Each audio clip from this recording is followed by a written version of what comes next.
మరి బ్యాంకులో money draw చేయడానికి వెళ్ళినటువంటి వ్యక్తి ఆ క్లర్క్ దగ్గర నిలబడి ఉన్నాడు, కౌంటర్ దగ్గర. అతను డబ్బులన్నీ కూడా తీసి మిషన్ ఉంటుంది కదా, మిషన్లో పెట్టాడు. ఒక్కొక్కటి కౌంట్ అవుతున్నాయి. కౌంట్ అయిన తర్వాత తీసుకున్నాడు. తీసుకున్న తర్వాత మళ్ళీ లెక్కేస్తున్నాడు. ఒకసారి, 2 సార్లు, 3 సార్లు లెక్కేశాడు. 3 సార్లు లెక్కేశాడు. 3 సార్లు లెక్కేసినప్పుడు మరి ఈ వ్యక్తి అడుగుతున్నాడు, సార్ ఏమైంది, మీరు అన్నిసార్లు లెక్కేస్తున్నారు, ఇంత మిషన్తో ఆల్రెడీ లెక్కేశారు కదా అని అన్నప్పుడు ఆయన ఉండేసేసి దాంట్లోంచి ఒక 3 నోట్లు తీశాడంట. ఈ 3 నోట్లు ఇవి నకిలీ నోట్లు. ఏమంటండి, ఫేక్ నోట్లు అంటారు ఇంగ్లీష్లో. ఫేక్ అన్నమాట, అవి ఒరిజినల్ కాదంట అని అన్నప్పుడు ఈ వ్యక్తి అడిగాడు, సార్ అంత ఎగ్జాక్ట్గా అన్ని కట్టలు మీ దగ్గర ఉంటే ఆ 3 నోట్లే నకిలీ నోట్లు అనే విషయం మీకు ఎలా తెలిసింది అని అన్నప్పుడు ఆయన అన్నాడంట, నిరంతరం మేము నోట్లు లెక్క పెడతా ఉంటాం కదా, ఆ నోటు పట్టుకున్నప్పుడు దాన్ని చూస్తేనే అర్థమైపోద్దండి. ఇన్ని సంవత్సరాలుగా ఈ ఫీల్డ్లో ఉన్నాం కాబట్టి ఫేక్ నోట్ ఏంటి అనేటువంటిది దాని పరిస్థితే మాకు అర్థమైపోతుంది అని చెప్పాడు. ప్రియమైనటువంటి వాళ్ళరా, దేవుని యొక్క వాక్యంలో నుంచి ఒక మాట మనం చదువుకుందాం. యోహాను సువార్త 8వ అధ్యాయం 31వ వచనాన్ని చదువుకుందాం. యోహాను సువార్త 8వ అధ్యాయం 31వ వచనం. కాబట్టి యేసు తనను నమ్మిన యూదులతో, మీరు నా వాక్యమందు నిలిచిన వారైతే నిజముగా నాకు శిష్యులై ఉండి సత్యమును గ్రహించెదరు. 32 కూడా చదివాయా? అప్పుడు సత్యము మిమ్మును స్వతంత్రులనుగా చేయునని చెప్పగా. చాలండి ప్రియులారా, హల్లెలూయా. ప్రియులారా, ఇక్కడ దేవుని యొక్క వాక్యంలో యేసు ప్రభువారు తనను నమ్మిన, ఎవరితో చెప్తున్నాడమ్మా? తనను నమ్మిన శిష్యులా. చూడండి ఏం రాసింది అక్కడ, 31. తనను నమ్మిన యూదులు. యూదుల్లో చాలామంది నమ్మలా, కొంతమంది నమ్మారు. నమ్మిన యూదులంట, నమ్మినోళ్ళే. నమ్మినోళ్ళు ఏమంటామమ్మా మనం? స్వప్న, నమ్మినోళ్ళు ఏమంటాం? విశ్వాసులు అంటాం, బిలీవర్స్ అంటాం కదా. ఇప్పుడు ఇక్కడ కూర్చున్నటువంటి మనందరం మ్యాక్సిమం యేసు ప్రభుని నమ్మినోళ్ళే. నమ్మిన యూదులతో అంటున్నాడంట, మీరు నా వాక్యమందు నిలిచిన వారైతే నిజముగా నాకు నమ్మినోళ్ళే, కానీ మీరు నిజంగా శిష్యులుగా ఉండాలి అంటే ఒక క్వాలిఫికేషన్ చెప్తున్నాడు. అర్థమైందమ్మా? నమ్మినోళ్ళతో చెప్తున్నాడు, నమ్మనోళ్ళతో చెప్పట్లా. మనందరం ఏమనుకుంటాం, నమ్మనోళ్ళు, బాప్తీసం తీసుకున్న వాళ్ళు అందరూ కూడా వాళ్ళు ఒకవేళ క్రైస్తవ కుటుంబాల్లో ఉన్నా కానీ వాళ్ళంతా నకిలీ వాళ్ళు పరలోకానికి పోరు, మనమే పరలోకానికి పోయేదని చెప్పేసి మనందరం చాలా మాట్లాడుకుంటూ ఉంటాం. అయితే ప్రియులారా, ఇక్కడ యేసు ప్రభు వారు తనను నమ్మిన యూదులతో, తన యందు విశ్వాసం ఉంచిన యూదులతో ఆయన చెప్పే మాట ఏంటి అన్నట్లయితే, మీరు నా వాక్యమందు నిలిస్తేనే నిజంగా నాకు శిష్యులుగా ఉంటారు. ఈ రోజున మనం చూద్దాం ప్రియులారా, నిజమైన నోట్లు, నకిలీ నోట్లు. నిజమైన నోట్లలో నకిలీ నోట్లు కొన్ని వచ్చేసినాయి. కానీ అక్కడ ఉన్నటువంటి అధికారి ఏం చేశాడమ్మా? He was able to recognise నకిలీవేంటో మంచివేంటో గుర్తుపట్టగలిగారు. ఒక అధికారి నోట్లతో నిత్యము పనిచేసేటువంటి బ్యాంక్ ఎంప్లాయ్ నిజమైన ఏంటో అబద్ధమైన ఏంటో పసిగట్టగలిగినప్పుడు, ప్రియమైనటువంటి వాళ్ళరా, దేవుడికి తెలీదా నిజమైన విశ్వాసులు ఎవరు? ఏమండి, నిజమైన శిష్యులు ఎవరు, దొంగ శిష్యులు ఎవరు? బైబిల్ పట్టుకున్నంత మాత్రాన, పాటలు పాడినంత మాత్రాన, డ్రమ్ములు కొట్టినంత మాత్రాన, నాలాగా నిలబడి మైకు పట్టుకొని వాక్యం చెప్పినంత మాత్రాన, నిలువబడి సాక్ష్యాలు చెప్పినంత మాత్రాన, కన్నీళ్లు పెట్టుకున్నంత మాత్రాన నిజమైన శిష్యులు అయిపోతామా? ఈ రోజున ప్రియమైనటువంటి దేవుని బిడ్డలారా, మనం నిజమైన శిష్యులుగా ఉన్నామా లేదా? లేదా అబద్ధపు శిష్యులుగా చలామణి అవుతున్నావా? మనుషుల మధ్యలో నిజమైన వాళ్ళలాగానే కనిపిస్తున్నామేమో, కానీ మన యొక్క ఏమంటారంటే హిందీలో అస్లియత్ అంటారు, వాస్తవికత, మనలో ఉన్నటువంటి ఆ నిజం అనేది ఎట్లా ఉంటుందంట? తెలుగులో చెప్పాలంటే నివురు గప్పిన నిప్పని అంటారు కదా పిల్లరా. మరి ఆ నిజం అనేది మన జీవితాల్లో ఉందా? లేకపోతే మన జీవితాలు జస్ట్ నామినల్గా పైకి కనిపించేటువంటి వాళ్ళలాగానే కనిపిస్తున్నామా? ఈ రోజున మనం గమనించినట్లయితే యేసు ప్రభు వారు ఇక్కడ ఒక మాట చెప్తున్నాడు. నిజమైన శిష్యులంట. నిజమైన శిష్యులు అని ఎవరిని అనొచ్చమ్మా? జాస్మిన్, ఎవరిని చెప్పచ్చు అమ్మా? అనుష, నిజమైన శిష్యులు. నువ్వు ఆల్రెడీ బ్యాంక్ ఎంప్లాయ్ కదా, నిజమైన నోట్లు దొంగ నోట్లు నీకు తెలిసిపోతాయి కదా. దొంగ నోట్లు తీసుకొచ్చి నా అకౌంట్లో జమ చేయమ్మా అంటే కష్టం. బ్రదర్, ఈ దొంగ నోట్లు తీసుకెళ్ళండి అని అంటది. కాబట్టి ప్రియులరా గమనించండి, నిజముగా నాకు శిష్యులు అవుతారండి. చూడండి అక్కడ ఏం రాయబడి ఉందో. మీరు నన్నే చూస్తున్నారు కానీ వాక్యంలో ఏముందో చూడట్లా. 31వ వచనం. కాబట్టి యేసు తనను నమ్మిన యూదులతో మీరు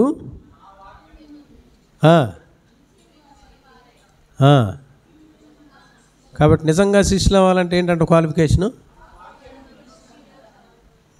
వాక్యం బాగా తెలిస్తే చాలదంట. వాక్యం బాగా అప్పచెప్పి చాలామంది చెప్తూ ఉంటారు కదా, 119వ కీర్తన అంతా చెప్పేస్తారా మా పిల్లలు. మంచిదే, నేర్చుకోవటం మంచిదే, తప్పు కాదు. అయితే వాక్యం అందు ఏం చేయాలంటే అండి పెంచలే గారు, నిలిచి ఉండాలంట. వాక్యంలో నిలిచి ఉండాలంట. ఎందుకని? యోహాను సువార్త 17:17 ఏం రాయబడిందమ్మా? చూడకుండా చెప్పండి. నీ వాక్యమే సత్యము, నీ వాక్యమే సత్యం. దేవుని వాక్యం సత్యమైంది. సత్యమైనటువంటి వాక్యములో నిలిచి ఉంటే వాక్యంలో నుంచి తుర్రిపోకూడదు, ప్రక్కకి వెళ్ళిపోకూడదు. చాలామంది ఏం చేస్తుంటారు తెలుసండి, కొద్దిసేపు నేను బైబిల్ పక్కన పెడితే, కొద్దిసేపు వాక్యాన్ని పక్కన పెడితే, కొద్దిసేపు విశ్వాసం నేను కాదని అనుకుంటే కదా. ప్రవీణ్ పగడాల గారి ఆ శాంతియుత ర్యాలీ జరిగినప్పుడు అప్పుడు కూడా ఓ పాస్టర్ గారు అంటున్నాడు, ఎవరు అన్నారంట కొంతమంది క్రిస్టియన్సే, మేము కనుక కొంతసేపు బైబిల్ని పక్కన పెడితే, వాక్యాన్ని పక్కన పెడితే మాకంటే పెద్ద రౌడీలు ఎవడరా? అసలు రౌడీయిజం పుట్టిందే మాలో నుంచి, మేమే రౌడీలం కొండాలం, మొక్కలు చెక్కలుగా నరకటంలో స్పెషలిస్టు మేమే అని డాబుసరిగా మాట్లాడారంట. సరే ప్రియులరా, ఏంటంట ఇక్కడ గమనిస్తున్నట్లయితే ప్రియమైన వాళ్ళరా, వాక్యమందు ఎవరైతే నిలిచి ఉంటారో ఈ రోజున మనం గమనించుకుందాం. నీకు వాక్యం ఎంత బాగా వచ్చని చెప్పట్లా నేను, నువ్వెంత బాగా బైబిల్ అంతా చదివేసావని కూడా నేను అడగట్లేదండి. నీకు తెలిసిన వాక్యాలు, విన్న వాక్యాలు, ఎన్ని వాక్యాలలో నిలిచి ఉన్నావు నువ్వు, ఆ వాక్యాలను బట్టి నడిచే జీవితంలో ఉన్నావు నీవు. యోహాను 15:7 ఏమి రాయబడిందమ్మా? నా యందు మీరును ఎట్లుండాలంట? నిలిచి ఉండాలంట. నిలిచి ఉంటేనే ఏమవుతారంట వాళ్ళు? అబ్బా శిష్యులు అంట. నిజంగా నాకు శిష్యులు అవుతారని ఎవరు చెప్తున్నారు ఈ మాట? యేసుప్రభు వారు సాక్షాత్తు చెప్తున్నాడు. ఎవరితో చెప్తున్నాడు? ఆయనను నమ్మిన యూదులతో. అయ్యా ఊరకు మీరు నమ్మి నా వెంట వస్తున్నారేమో, నమ్మి ధర్మశాస్త్రం చదువుతున్నారేమో, సూచక్రియలు అయిన చూసి నమ్మి నా వెంట వస్తున్నారేమో, అంత బాగానే ఉంది. నమ్మటం ఒక్కటే సరిపోదు, వాక్యంలో నిలిచి ఉండాలి. నిలిచి ఉండాలి.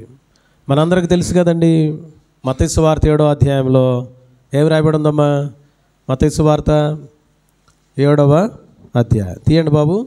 మత్తయి సువార్త 7వ అధ్యాయం 24 నుంచి గమనిస్తే ఏమి రాయబడి ఉందయ్యా?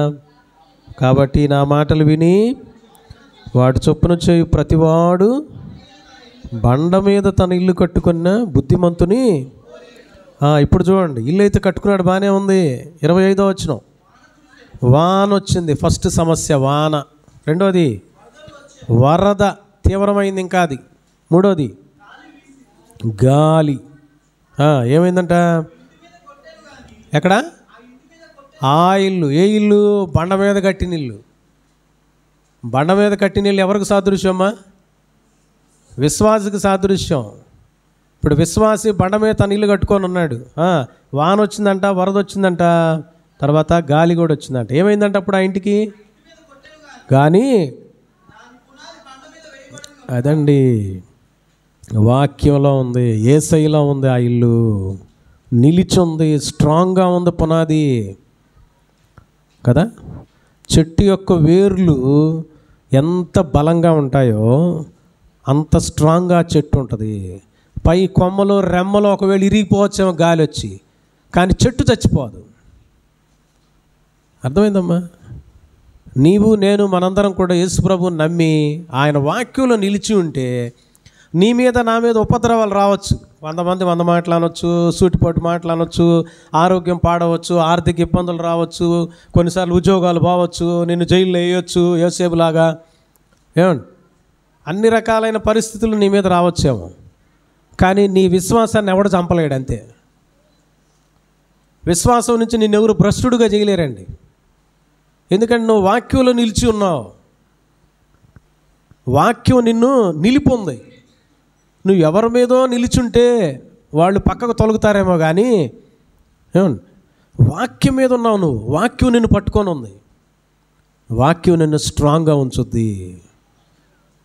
అందుకే ప్రియులారా, మనకి ఎన్ని బాధలు వచ్చినా ప్రభువులో స్థిరంగా ఉండాలి అంటే వాక్యంలో నిలిచి ఉండాలంట. వాక్యంలో నిలిచున్నోడే నిజమైన శిష్యుడు, నిజమైన శిష్యుడు.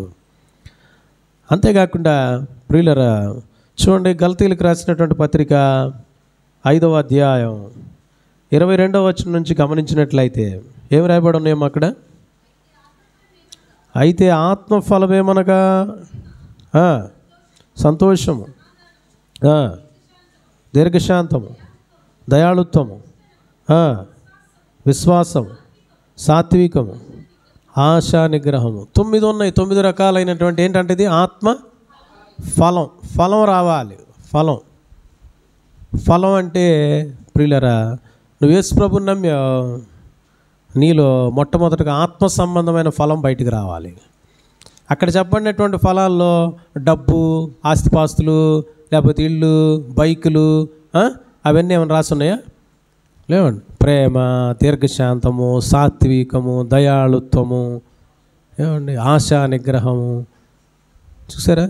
ఇవన్నీ ఆత్మ ఫలాలంట. అందుకని యోహాను సువార్త 15వ అధ్యాయంలో 4-5 వచనాలు ఉంటుంది. తీగ ద్రాక్షావల్లిలో నిలిచి ఉంటే నిజమైన శిష్యులుగా అవుతాం. నిలిచి ఉంటే ఇంకేమవుతుందంట? ఫలిస్తాం. ఈ ఫలాల్లో ప్రియమైనటువంటి వాళ్ళరా, మొట్టమొదటగా నీ జీవితంలో నుంచి ఈ ప్రేమ, సాత్వికం బయటకు వస్తూ ఉంటాయి కదండి. కొంతమందిని చూడండి, ఏదైనా ఒక మాట అనగానే గయ్యమని లేస్తారు. కొంతమందిని చూడండి, 10 మంది 10 రకాలుగా మాట్లాడినా తలంచుకొని ప్రేమగా వాళ్ళని పలకరించుకొని ఇవన్నీ కాదులేండి అని చెప్పేసి వెళ్ళిపోతుంటారు. తేడా ఉంటుంది ప్రియులారా. నువ్వు నేను అనుకోవచ్చు, నేను పెద్ద రౌడీని, పెద్ద గూండాని, నేను ఇది చేస్తా, కానీ దేవుడు నిన్ను చూస్తూ ఉంటాడు. ప్రతి మనిషి గమనిస్తూ ఉంటాడు. అన్యుడు చూస్తాడు, విశ్వాసి గమనిస్తూ ఉంటాడు. వీళ్ళెవరో గమ్ముగా దులుపుకొని వెళ్ళిపోతున్నారు, పనికిమాలిన వాళ్ళు, వీళ్ళకి పౌరుషం లేదు, అది లేదు, ఇది లేదు అని కొంతమంది అనుకుంటున్నారేమో. వాళ్ళ మాటలు కాదు నువ్వు పట్టించుకోవాల్సింది. నువ్వు దేవుల్లో ఉన్నావు కనుక ఆత్మ సంబంధమైన ఫలమైనటువంటి దీర్ఘశాంతం నీలో ఉంటుంది. నీలో ఒక నమ్రత ఉంటుంది. నీలో ఒక గొప్ప తగ్గింపు అనేది ఉంటుంది. ప్రియులరా, గమనించండి, ఆత్మఫలం ఫలిస్తావు. అంతరంగంలో ఫలిస్తావు. నువ్వు నీ జీవితంలో ఫలాలు ఉంటాయి. ఆత్మీయంగా నువ్వు ఫలించడమే కాదు, ఆత్మలను కూడా నువ్వు ఫలించేటట్టు చేస్తావు. అంటే మరొక వ్యక్తిని నువ్వు ప్రభు దగ్గరికి తెస్తావు. కాముగా ఉండవు. ఎదుటి వ్యక్తికి ఏం చేస్తావమ్మా? స్వార్థను ప్రకటిస్తావు. మరొక ఫలం రావాలి, మరొక ఆత్మ మందిరంలోనికి రావాలి. ఆత్మీయంగా నీ జీవితంలో ఫలిస్తావు, ఆత్మల ఫలాలను కూడా నువ్వు కోస్తావు.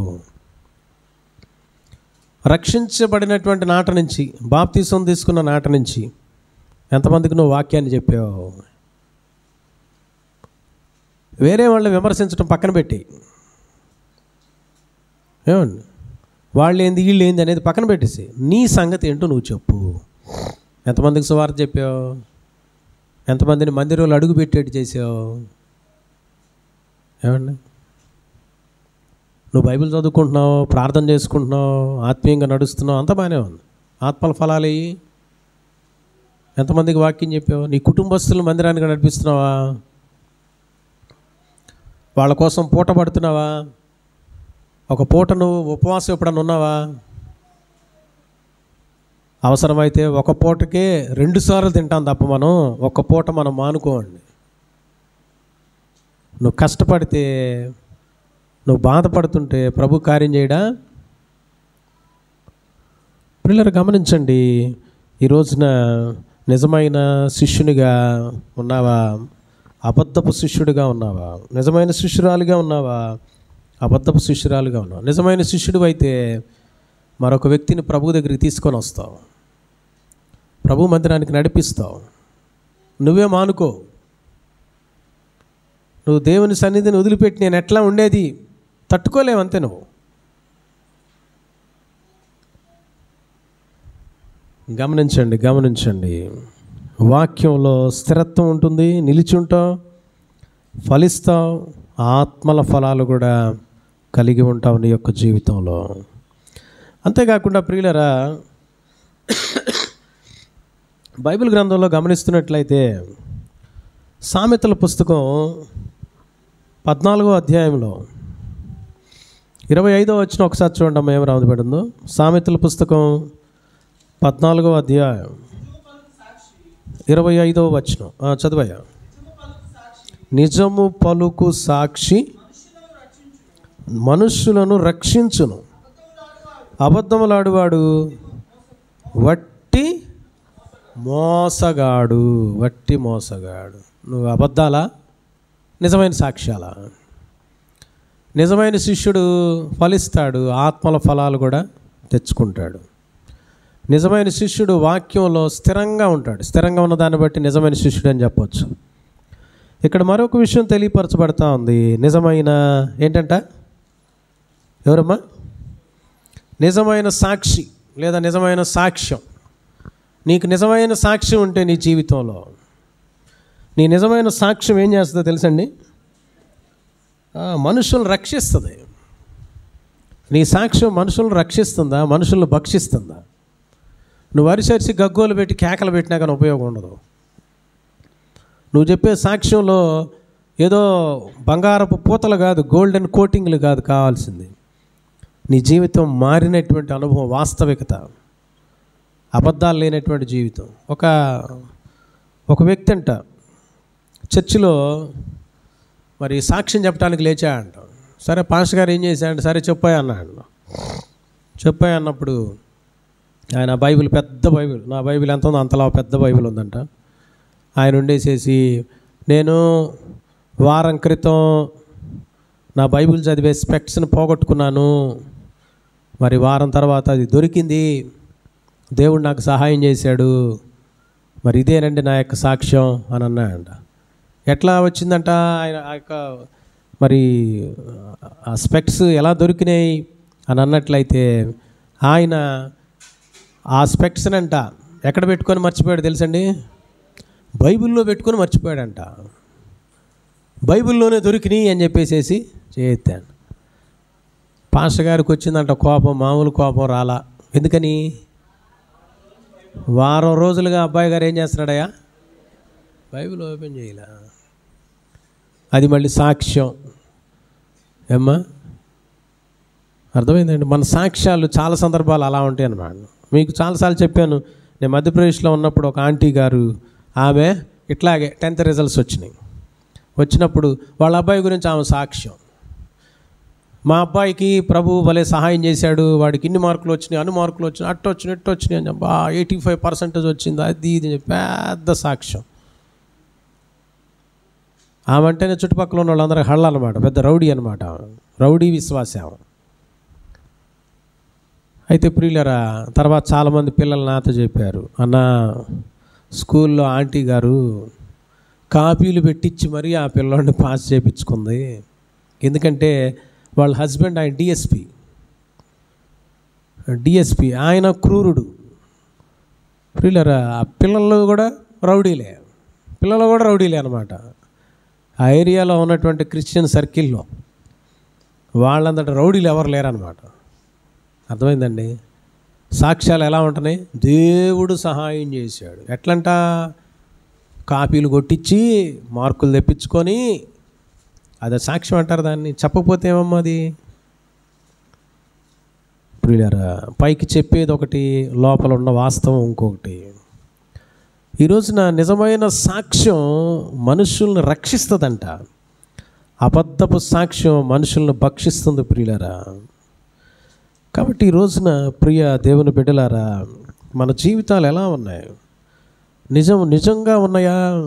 నిజమైన విశ్వాసాలు ఉన్నాయా? నిజమైన శిష్యులుగా ఉన్నామా? మన సాక్ష్యాలు నిజంగా ఉన్నాయా? నువ్వు నిజంగా ప్రభువుని నమ్మావా? నిజంగా ప్రభు మీద ఆధారపడ్డావా? ఏమండి, మనమే డబ్బు తినేసే వాళ్ళంగా, మనమే లంచాలు ఇచ్చేటువంటి వాళ్ళంగా, మనమే అబద్ధాలు ఆడేటువంటి వాళ్ళంగా, మనమే మోసాలు చేసేటువంటి వాళ్ళంగా ఉండేసేసి మనం మళ్ళీ సాక్ష్యాలు ఇస్తే ఆ సాక్ష్యాలు ఏమన్నా అతుకుతాయండి? పనిచేస్తాయండి? ఏ మాత్రం పని చేయవు. ప్రియ దేవుని బిడ్డలారా, నిజమైన సాక్ష్యం ఉన్నదా? ఫిలిప్పీలకు రాసినటువంటి పత్రిక గత సమయంలో మీకు చెప్పాను, 2వ అధ్యాయం 20వ వచనాన్ని కనుక గమనిస్తే, ఫిలిప్పీ 2:20 ఏముందమ్మా అక్కడ? నిజముగా చింతించువాడు, నిజముగా చింతించు అతని వంటి వాడు ఎవడు లేడు. ఎట్లాంటి వాడంట మీనా? నిజంగా నిజమైన శిష్యుడు, నిజమైన సాక్ష్యం, నిజమైన సాక్షి, నిజమైన చింత కలిగిన వాడు. చాలామంది, అరే పాస్టర్ గారు ఒంట్లో బాగాలేదా? అరే పాస్టర్ గారు అది బాగా తినండి సార్. ఏమ్మా, పైకి మాటలు చెప్తే సరిపోద్దా? ఒక పలకరింపు ఉంటుందా? ఫోన్ చేసి ఒక 4 పండ్లు తీసుకొని ఇంటికి వచ్చిన దాఖలాలు ఉన్నాయా? అంటే నా దగ్గర రమ్మని చెప్పట్లేదు, అంత పరిస్థితి లేదు, లేని బాగానే ఉంది నాది కదమ్మా. బిందుకు ఒంట్లో బాగాలేదని తెలిస్తే గుంటూరులో ఎప్పుడో ఉన్నటువంటి మన చర్చికి ఒకసారి స్పీకర్గా వచ్చిన రామరాజు అన్నటువంటి భార్య భర్తలు ఇద్దరు 2 బ్యాగుల నిండా అవి తీసుకొని వచ్చారు ఇంటికి. వాళ్ళతో పెద్ద రెగ్యులర్గా ఏమో కాంటాక్ట్ ఉండదు. బాగాలేదని తెలిసింది, అంత ఎంతలా పుచ్చకాయ, అన్ని పండ్లు. కారణం ఏంది? నిజంగా చింతించే వాళ్ళకి నిజమైన ఏముంటుందమ్మా? ప్రేమ ఉంటుంది. ఎవరైనా మన ఇంట్లో వాళ్ళు ఎవరైనా హాస్పిటల్లో ఉన్నారంటే పోమా? మనలో కొంతమంది చెప్తారు, పాస్టర్ గారు ఇల్లు తెలియదు మాకు. ఏం తెలియదంట? ఇల్లు తెలియదు. పాస్టర్ గారు హాస్పిటల్లో ఉన్నారా? హాస్పిటల్కి వెళ్ళలేము, మాకు తెలియదు, రోడ్డు తెలియదు మాకు. వేరే వేరే ఊర్లు ఎంత దూరం అయినా మనం ప్రయాణమైపోతుంటాం. మనం చెప్పే సాకులు అట్టుంటాయి అన్నమాట. అర్థమైందమ్మా? మళ్ళీ మనకేదైనా ఒంట్లో బాగలేదనుకో, పాస్టర్ గారు మా ఇంటికి రాలా. కొంతమంది తగులేస్తారు. మనలో కొంతమంది ఉన్నారు ఇక్కడ, మీరు మా కోసం ఎన్నిసార్లు వచ్చారు మా ఇంటికి? ఏందో నాకు రోజు డబ్బులు ఇచ్చి అన్నం ముద్దలు పెట్టి పోషిస్తున్నట్టు డిమాండ్లు అనమాట. ఒక్కరోజన్న ఇంట్లో పరిస్థితులు ఎట్టున్నాయి? ఎవరైనా ఫోన్ చేసి అడిగారా? ఏమ్మా పాస్టర్ గారు ఎట్టున్నారు, మీరు ఆరోగ్యం ఎట్లుంది, 2 వారాలకు బాగాలేదన్నారు కదా, చర్చికి అట్లా బాధలోనే వచ్చి వాక్యం చెప్తున్నారు కదా, తగ్గిందా? రోజు ప్రార్థన చేస్తున్నాం, మేడం గారికి ఎట్లుంది, ఆమెకు కూడా బాగలేదన్నారు కదా. ఏమ్మా చూడండి ప్రియులారా, ఇక్కడంట తిమోతి గురించి చెప్పబడతాం. ఆయన ఎలాంటి వాడంట? నిజముగా నిజంగా చింతించేవాడంట. నిజంగా చింతించేవాడు ఎవరమ్మా చెప్పండి? ఎవరు నిజంగా చింతించేవాడు ఎవరయ్యా చెప్పండి గట్టిగా? యేసు ప్రభువారు. ఎందుకని? 1 పేతురు 5:7 ఏముందమ్మా? ఆయన మిమ్మును గురించి చింతించుచున్నాడు గనక మీ చింత యావత్తు, దేవుడు ఏమంటున్నాడు? చింత యావత్తు నా మీదే అంటున్నాడు. చింత యావత్తు నా మీద వేయుడని అంటున్నాడు. కనుక ప్రియులారా, నిజంగా చింతించేవాడు దేవుడే, యేసు ప్రభువే. ఆయన నిజంగా చింతించి ఉండకపోతే పరలోకం నుంచి దిగొచ్చుండేవాడు కాదు, ప్రాణం పెట్టుండేవాడు కాదు, తిరిగి లేచుండేవాడు కాదు, మళ్ళా నేను వస్తానని చెప్పుండేవాడు కాదు. ప్రతిరోజు మనల్ని కాపాడుతూ ఉన్నటువంటి వైనం ఇవన్నీ గమనిస్తుంటే ఆయన నిజంగా చింతించేవాడో కాదో మనకు అర్థం కావట్లా. ఆ టైటిల్ పౌలు గారు ఎవరికి ఇస్తున్నాడమ్మా? తిమోతికి ఇస్తున్నాడండి. ఈరోజున ఇక్కడ కూర్చున్నటువంటి మనందరి గురించి దేవుడు చెప్పగలడా? నిజంగా చింతించే సంఘమయ్యా ఇది, నిజంగా చింతించేటువంటి బిడ్డలయ్యా వీళ్ళు. ఎవరికైనా బాగాలేదని అంటే వాకపు చేసేవాళ్ళయ్యా, కన్నీటితో ప్రార్థన చేసేవాళ్ళయ్యా, పరామర్శించేవాళ్ళయ్యా. పిల్లలు గత వారం ఎప్పుడు చెప్పాను నేను, తిమోతి గురించి ఒక భక్తుడు అంటాడు. ఆయనంట చాలా దిగులుగా కూర్చోన్నాడంట. ఒక రోజున పౌలు గారు అటువైపుగా వెళ్తా, ఏంటి తిమోతి ఏమైంది, నీ ఒంట్లో బాగాలేదంటే, బాగానే ఉందయ్యా. టిఫిన్ చేయలేదా? చేశానయ్యా. ఇంట్లో ఎవరికైనా ఏమైనా బాగాలేదా? అంత బాగానే ఉంది. అన్నీ బాగానే ఉన్నాయి. ఏమైంది మరి నీకు? ఏమి లేదయ్యా, ఎఫెసు సంఘంలో ఉన్నటువంటి విశ్వాసులు రెగ్యులర్గా మందిరానికి రావట్లా. కొంతమంది వస్తున్నారు లేటుగా వస్తున్నారు, కొంతమంది వస్తున్నారు బైబిల్ లేకుండా వస్తున్నారు, కొంతమంది వస్తున్నారు లెక్క లేకుండా వస్తున్నారు, కొంతమంది వస్తున్నారు చుట్టపు చూపుగా వస్తున్నారు, దేవుడి మీద ఏదో దయదలిచి వస్తున్నారు కొంతమంది. వాళ్ళ గురించినటువంటి చింత అన్నాడంట. పౌలు గారు తట్టుకోలేకపోయాడు. నిజంగా ప్రియులరా, డబ్బులు లేవని చింత, బట్టలు లేవని చింత, పండగ సరిగ్గా జరుపుకోలేదని చింత, ఆరోగ్యం బాగాలేదని చింత, పిల్లల గురించిన చింత, చదువుని గురించిన చింత, భవిష్యత్తును గురించిన చింతలు మనందరికీ ఉంటాయేమో కానీ సంఘాన్ని గురించినటువంటి చింత ఎంతమందికి ఉంది? సంఘాన్ని గురించినటువంటి చింత ఎంతమందికి ఉంది? తోటి విశ్వాసుని గురించిన చింత ఎంతమందికి ఉంది? మందిరానికి వస్తూ కొంతమంది రాలేకపోతున్నారే, వాళ్ళ పరిస్థితి ఏంట్రా బాబు అని చింతించే వాళ్ళు ఎంతమంది ఉన్నారు? మరి గత సమయంలో మీకు చెప్పినట్లుగా ఒక సంఘంలో ఉన్నటువంటి స్త్రీ ఏం చేసిందంటమ్మా? ఆమె మందిరానికి ఎవరైతే రాలేదో వాళ్ళు గుర్తుపెట్టుకొని తర్వాత వారం 1 గంట ముందుగానే తన పనులను ముగించుకొని వాళ్ళ ఇంటికి పోయి ఏం చేసిందంట? వాళ్ళ ఇంట్లో ఏ పని అయితే పెండింగ్ ఉందో బట్టలు టకటక మొత్తం ఉతికేసిందంట. అమ్మా ఏంది నువ్వు బట్టలు ఉతుకుతున్నావు? ఈ బట్టలు ఉతికి రావటం వల్ల మీకు చర్చ లేట్ అవుతుంది కదా, అందుకే గంట ముందు వచ్చా, మీరు రెడీ అయిపోండి మందిరానికి. వాళ్ళ బట్టలను ఉతికేసి ఆ ఫ్యామిలీని ఎండబెట్టుకొని మందిరానికి వచ్చిందంట. నువ్వు రెడీ అయ్యి రావటానికి ఎంత టైం పడుతుందో, ఎంత టైం పడుతుందో. నిజమైన చింత నీకుందా? మందిరం పట్ల ఉన్నదా?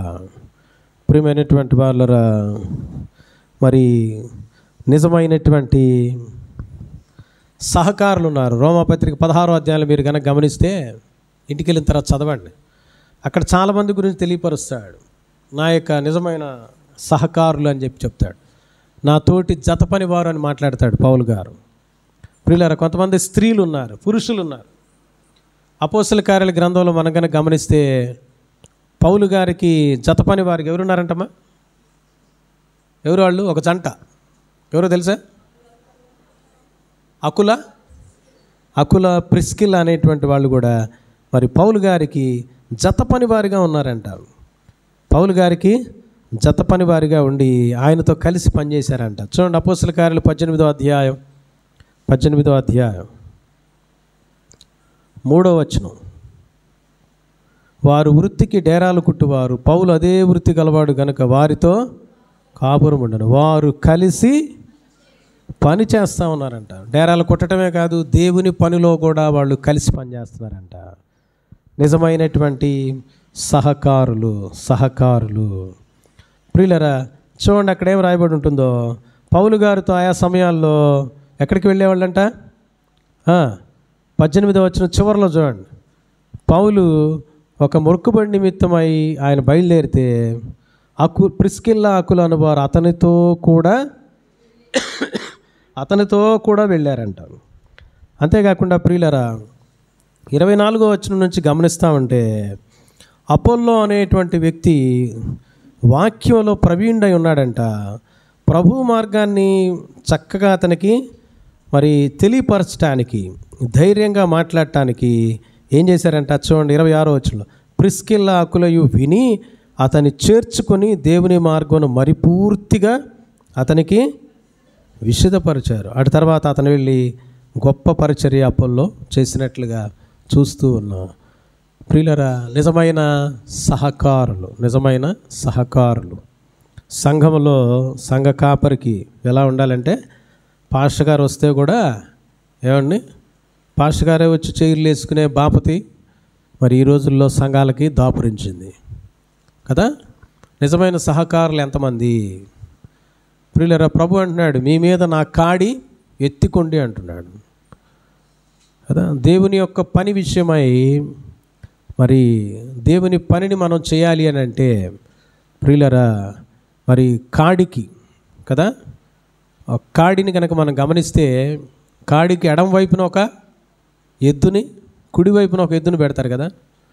దేవుని పని అనేటువంటి పనిలో ఆ కాడిలో ప్రియులరా, ఆ కాడికి ఒకవైపున కాపర్ ఉంటే ఒకవైపున ఎవరు ఉండాలమ్మా? విశ్వాసులు ఉండాలి, సంఘం ఉండాలి. ఏ విషయంలో మనం సహకరిస్తున్నాం చెప్పండి? సూటిపోటి మాటలనే, ప్రార్థన చేశా, ఏమండి, ధనం విషయంలో సహకరించా, పని విషయంలో సహకరించా, ఆదరించే విషయంలో సహకరించా, ఏమండి, పలానా చోటకి వెళ్దామంటే అదే కాదు ఇంకా ఎక్కడికైనా వెళ్దామంటే వస్తాం సార్ అనేటువంటి వాళ్ళు ఉన్నారా? అది వర్షం వచ్చేట్టుందే, ఇవాళ మనం సువార్త ఆపితే బాగుంటుందేమో. కొంతమంది అయితే రారు, అక్కడ ఇంటి దగ్గర నుంచే ఫోన్ చేస్తారు నాకు, ఇవాళ బాగా నట్టుందండి, బాగా నట్టుంది, ఇంట్లో ఎవరికైనా బాగాపోతే ఇంట్లోనే కూర్చుంటావా? ఇంట్లో బాగాపోతే అఖ్తర్ గారికి బాగాలా ఏమ్మా, చేతిలో డబ్బులు లేవు, ఆటో మాట్లాడుకోనో లేకపోతే షబీర్ బండి వేసుకోనో ఆవురావురమంట పరిగెత్తుకొని పోమా మనం? ప్రాణాల మీదకి వస్తే పోట్లా మనం?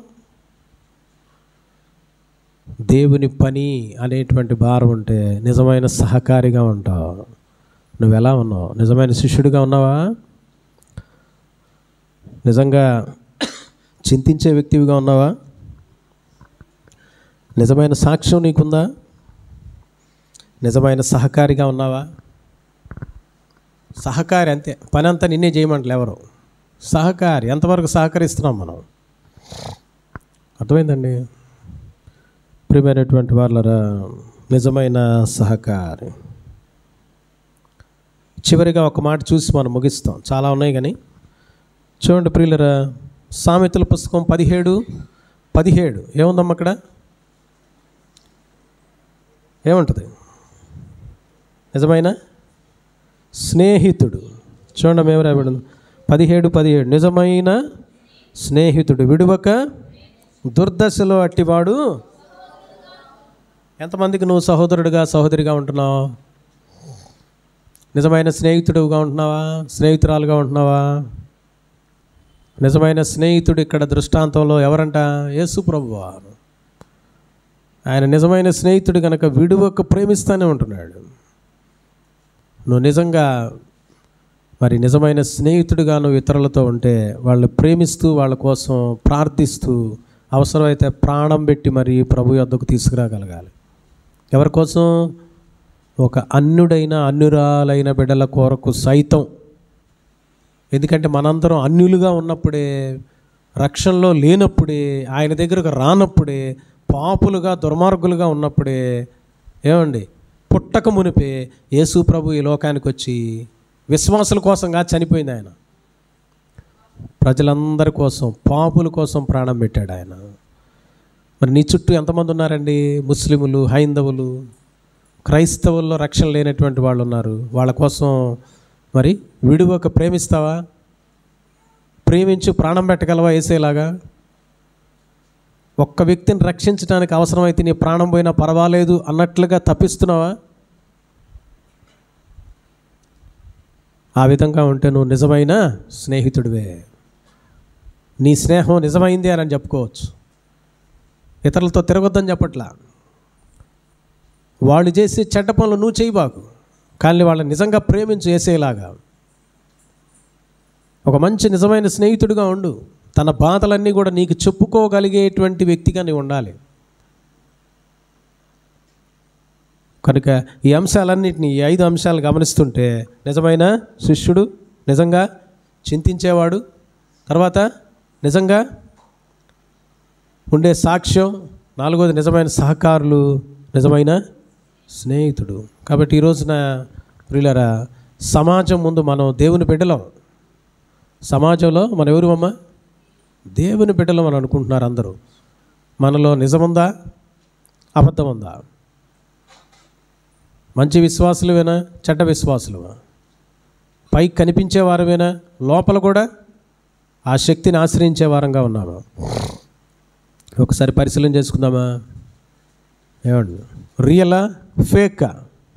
ఎలా ఉంది మన యొక్క విశ్వాస జీవితం? బేరీ చేసుకుందామా? ప్రభు ఎదుట తేటతెల్లం అయిపోద్దమ్మా. ఆయన ఎదురుకి వెళ్ళక మునిపే ఇప్పుడే మనలో తప్పిదాలు ఉంటే సరి చేసుకుందాం. ప్రభువా, అనేక సందర్భాల్లో ఒక ఫేక్ నోట్ లాగా వ్యవహరించా, ఒక ఫేక్ బిలీవర్గా వ్యవహరించా. నా జీవితం ఒక ఫేక్ ఫ్రెండ్ లాగా ఉన్నాను, పైకి మాత్రమే నటించా. అలా కాదు. ఒక నిజమైన శిష్యునిగా ఉండాలి. నీకు నిజంగా చింతించే వ్యక్తిగా ఉండాలి ఇతరుల కోసం. ఒక నిజమైన సాక్ష్యాన్ని కలిగి నేను జీవించాలి. నిజమైనటువంటి సహకారిగా ఉండాలి పనిలో, దేవుని పనిలో. నిజమైనటువంటి స్నేహితులుగా కూడా మనం ఉండాలి అని ఒక్కసారి మనల్ని మనం పరిశీలన చేసుకొని మన జీవితాలని ప్రభువుకి అప్పచెప్పుకుందాం ప్రియులారా. ఒక్క నిమిషం మనల్ని